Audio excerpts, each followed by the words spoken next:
Let me use the mic. Yes, please.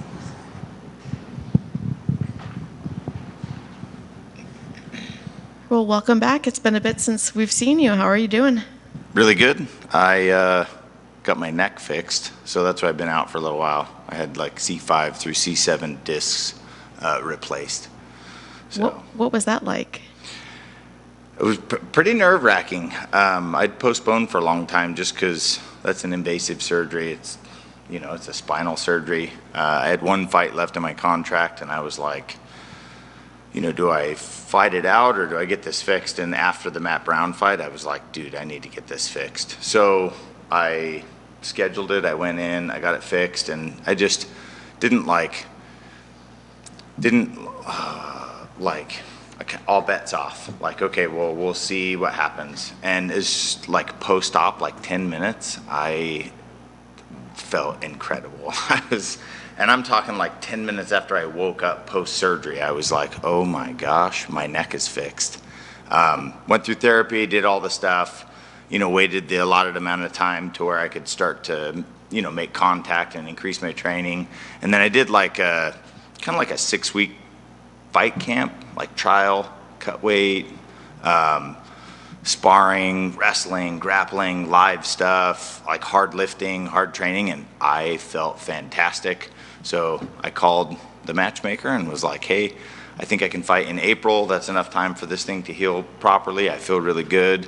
And then I ended up renegotiating for 4 more fights, and this is the first fight in my 4-fight contract. He gave me an opponent, an Alex Morano, and I was like, absolutely, that's a great fight. I've seen him fight a couple of times. We may have even fought on the same card. He's game. He's pretty good everywhere. I think it's a really exciting fight. And so scheduled it, and boom, here we are, April 6th, this Saturday. Do you feel like a whole new fighter? Like, has it kind of opened your confidence level and all of that? Do you feel like going into this is like almost a whole new fresh start for you? 100%. I didn't realize how bad my neck was, and I've had a lot of injuries. I mean, I don't know how long it's been, since 2010, so like 14 years or something like that, that I've been fighting with the UFC. And these last couple of years, like I've dealt with it, but like through steroid injections, like maintenance and stuff like that. But when you're talking about a spinal surgery, it's pretty serious, and so it's, you have to kind of look at the longevity, you have to look at the damage. And I've had other surgeries too that I had complications with that had put me out. And the problem with fighting at a really high level is you have to constantly be evolving, otherwise you get left in the dirt. And so it's like, if you're off for too long, I mean, it's hard to get back to the curve, and so, or get back with the times. And so with this one, I kind of, it's early on, maybe 4 or 5 years into my career, I had a wrist surgery that went bad twice. I had to do revisions. I was out for almost 2 years, and I almost hung it up then just because, it was so challenging to come back and compete. But with this one, man, I feel like, I was out for the 3 or 4 months. I went back, like everything went as scheduled, but like I could shoot on this side. Like I didn't have to make any major adjustments. As a matter of fact, like when my kids talk to me in my truck and I turn my head, I have to like old man this. I was like, oh my gosh. So sometimes I'm still like turning my head and I'm like, well, I don't need to do that anymore. So it's like I didn't know how bad it was until I got it fixed. And so, like a new lease on life, even outside of fighting.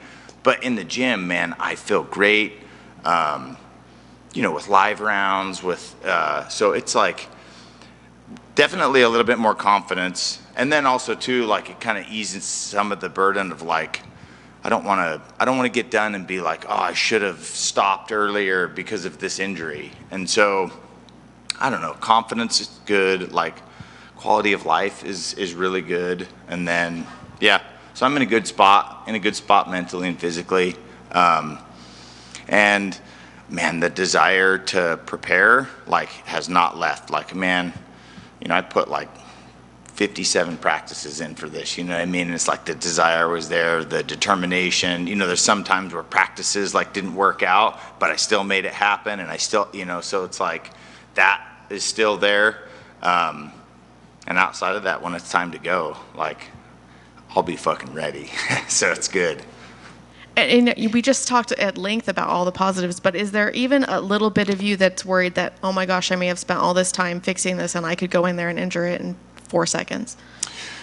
A little bit, but you know, it's like I worked with a neurospinal guy who's the best in his field, and he left me with great confidence. I mean, one of the things that I asked before I even went in there was like, hey, what's the likelihood of me re-herniating this? What's the likelihood of me injuring it if I return to sport? You know, will it take care of the pain in my arm, the pain in my chest, the pain in my bicep? Will those things, you know, and he left me with confidence, like, listen, if you keep competing like you are right now, you're definitely going to re-herniate it. Like, the likelihood of re-herniating is significantly higher. But after, he's like, yeah, you're not going to re-herniate it. Obviously, injuries can happen and things like that, but I have a lot of confidence going in that it'll be strong, it'll be durable, and so I feel really good about it. And then with the practices that I put in, you know, it's like I've been pushed everywhere, and I feel really confident that it will stay, and so I don't have any apprehensions going into the fight with the injury or re-herniating it or injuring my neck, and I feel pretty confident. Also, too, I know Aljamain Sterling had it, Chris Weidman had it. We had different doctors, but the confidence that they had going out competing before and after, like, I feel pretty confident, so I don't have any apprehension. Did you speak to either of them about the experience or get Just advice? Chris. I asked Chris. I sent him a message and was like, hey, what do you think? He's like, oh, it's the best thing ever. And so it was like 100% yes, do it. For me, it was just, you know, possibly hanging it up, was kind of hanging over. And then also, too, towards the end, like the last week or two before I made the decision, like it was, I mean, being in long-term recovery, I don't take prescription pain pills. And I was like getting to the point where I was like, oh my gosh, like this is horrible. You know the little Aura rings that the UFC gave us a while ago? So I had an Aura ring. So for a year, my average sleep time a night was like 3 hours and 12 minutes. So not only was I not sleeping, but like I was having a difficult time with a lot of things. It was kind of like if I warmed up for training, that's when I felt good because my neck was warmed up. But outside of that, like, you know, having to take a bunch of like Tylenol and ibuprofen and naproxen, sodium naproxen, and like, man, it's just like, and now that stuff I don't have to take, like, so I feel really good about it. What about your opponent? I know you already mentioned a little bit about him, but what sort of fight are you expecting on Saturday night? Fireworks. I mean, he comes blazing, it kicks and punches, he moves forward, he adapts well, he's got some submission finishes. I seen him, I don't watch a lot of like footage on the person that I'm fighting, but I've seen him fight. Like I remember watching him fight Donald Cerrone, and I remember him taking him down. I've seen him catch a few people in submissions, and so I it's like I kind of know what my game plan is. I don't really look or expect certain things from him. I mean, of course, there's things that he does in the fights that I've seen, but that's part of the fun and elusive part, is that I get to go prepare to compete against him. And so he's going to have to adapt to my game plan. That's my mindset. So outside of that, it should be a really exciting fight because he's an exciting fighter. So, and I am too. So I'll be pressuring forward and finding a way to win. And now that you're a whole new fighter, how do you kind of see the rest of the year playing out? Do you want to keep fighting a lot? Do you have like specific goals in mind for the year? Well, I'm definitely not a spring chicken, but on the elevator on the way over here, somebody was like, what are you, in your late 20s? I'm like, what? I said, no, I'm 39. And she's like, no way. And then she was with her daughter, and I asked where they were from, and she was like, oh, like basically Salt Lake City. And I was like, oh, well, I live in Provo. I said I was born in Ogden. She was, I was going to tell you I was from Ogden, but nobody knows where Ogden is. And so we ended up like communicating and talking, but I forgot what I was going to say. God Just damn. want to give her a shout out for calling Yeah. you in your 20s. Yeah. Your goals for the 2024. Oh, my goals, yeah. So, and I also, she was like, well, is this something I can come to? And I said, well, they're anticipating coming to Salt Lake City in like summer, like late summer, early fall, tentatively. And so my plans would be to come back and compete in Salt Lake City. I fought there 6 or 7 years ago, and it was incredible. Like, I'd had a bunch of fights in Utah outside of the UFC, and then but fighting there, like, I mean, there was like thousands of fans there. Like, it was insane. It was so loud. Like, my walkout music, I couldn't even hear my walkout music because it was so loud. And then after they called the decision, it was so, like, it was an incredible experience. So I would be looking forward to coming back and fighting in Salt Lake City if they came back. And then outside of that, you know, of course, I just take it one fight at a time, pending injuries or whatever. So. Thank you. Did you say that when you were recovering from the spinal surgery, you were only taking like ibuprofen or aspirin? Yeah, just Tylenol. So I didn't take one pain pill. That's crazy. As a fellow guy that had a spinal surgery, you're an absolute monster. I mean, I don't know how you could get through. So I understand when you say you didn't sleep much, because that's ridiculous. Yeah, dude, it was horrible, absolutely horrible. But I won't just. And I know it's not everybody, but for me, I will not leave post-op with prescription pain medication just because of my past and being in long-term recovery. So this time I didn't have to. I didn't have to at all. I did take some Tylenol. I did take some ibuprofen, but you know, it was for those first couple of weeks. And the incision was in the front, so the toughest part was like talking, because my trachea was all scratchy and felt like I got punched in the throat for like 2 weeks. But outside of that, man, I felt great. You know, it's interesting. You know, you talk back about the wrist surgeries. Now, at the time, you almost called it quits. And then you talk about a neck surgery. Most of us would think, like, that's worse. But then you want to still continue. Was it just the words of the doctor? Was it talking to people like Chris Weidman that made you feel better about that surgery as opposed to maybe the apprehension you had of the wrist surgeries earlier on in your career? I think cumulative. I think it was the confidence from the surgeon.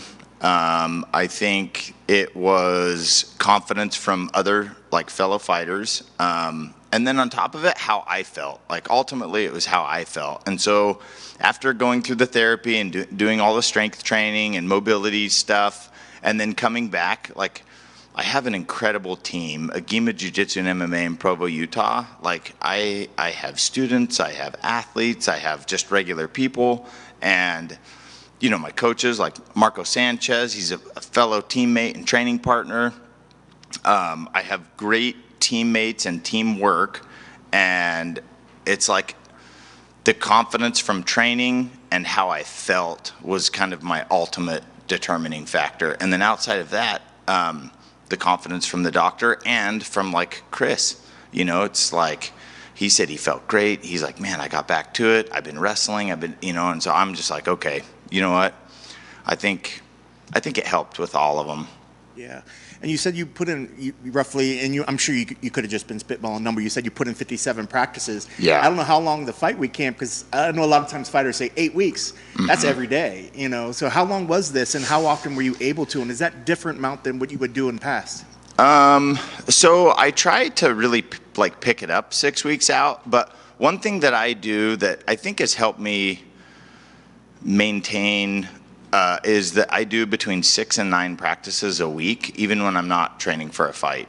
And so I try to stay consistent all throughout the years, because the 2 years that I had off, there was about 10 months where I couldn't practice, and I was like mad. I was upset with myself. I was upset with, like, training, and it was a wrist surgery. It was hand, and it's like there was a certain point where I kind of gave up a little bit on myself, where I was like, dude, if I can't punch and I can't grab with this hand, I shouldn't be doing anything. But I learned from that, and I'm like, okay, well, I'm not using this hand, maybe get better at left hooks, maybe work this, maybe work this. And so I use those past experiences to adapt. For me, it's kind of like, if shit's broke, I get it fixed and I heal up, but I maintain a certain level of training all throughout the year, no matter what. Because for the last 15 years, this has been my primary source of income. Outside of the speaking, running a gym, doing little endorsement things,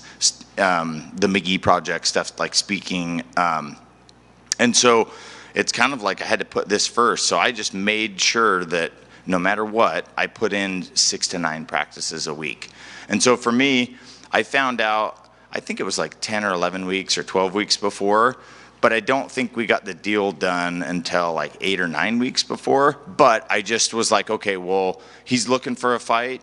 I'm going to start preparing right now and give myself a little bit more time, because I was out for those, 2.5 or 3 months where I wasn't active. I was just doing light stuff. So the confidence is good coming into it. And then I knew a little bit before, and so I just started practicing. And then once I found out who it was kind of like, okay, well, we'll adapt our training. I gave the name to my coaches. They kind of game plan training, and then I go from there. And then they give you another 4-fight deal. That's gotta feel good that the UFC still obviously has confidence that they are entertained by what you put out there. Did that give you maybe extra breathing room going into this fight, and just overall knowing that you have more fights on the books? Yeah, it definitely did.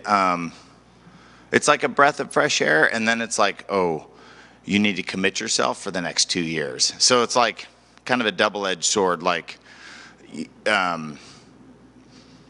Ever since I made it into the UFC, I've taken it one fight at a time, because there is no guarantees. Injury can opt you out.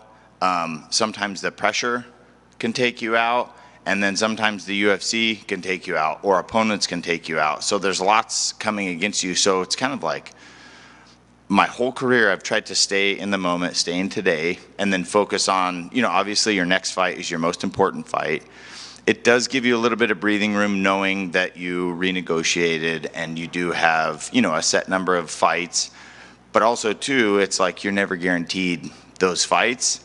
I'm not guaranteed until I step on the scale and weigh in. And then I'm not guaranteed until I step in that cage and they say fight and we go. So it's kind of like, you see people miss weight, you see people get injured, people falling down in the tubs and shit, and so it's like, there's no guarantee. So I try to control what I can control, think about what I can control, focus on what I need to do, and then that way I'm prepared and ready to step in there when it's time to go. And then last for me, 40 is just around the corner as well. Like you said, this could be the next 2 years. Do you envision, if things get good, you stay through these last fights? Will you try to get another one, or do you think possibly that these fights could be the end of the fighting days? It's kind of 50-50. So I don't want to look too far ahead, but if I'm feeling good and I'm competing good, then bring it on. If not, I do want to look at the long-term repercussions, because being 40, next chapter, which I've been building, probably 3 years into the UFC, I started speaking professionally.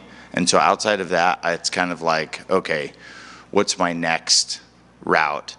I own and operate a gym with 2 of my close friends, Dane and Amy Aristizabal.